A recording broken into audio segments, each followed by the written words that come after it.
அம்மாவை இழந்தவங்கிட்ட நீங்க கேட்டீங்கன்னா அவங்க சொல்றக்கூடிய வெர்ஷன்ஸ்லாம் உங்களால ஏத்துக்கவே முடியாது.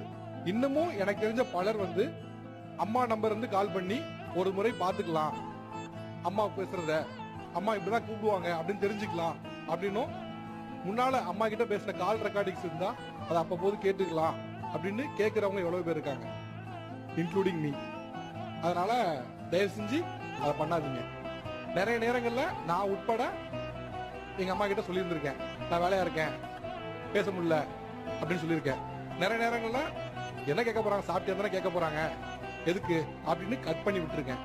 நிறைய நேரங்கள்ல பஸ்ல ஏறின பிறகு பஸ் ஏற்கனவே கேட்பாங்க, பஸ் தானே ஏறதே கேட்க போறாங்க அப்படின்னு கட் பண்ணிருக்கேன். வீடியோ பார்த்துட்டு இருக்கேன்னு கட் பண்ணிருக்கேன். ஆனா அதுக்கெல்லாம் இன்னைக்கு நான் வருத்தப்படுறேன். அந்த வருத்தம் உங்களுக்கு வரக்கூடாதுன்னு நினைக்கிறேன்.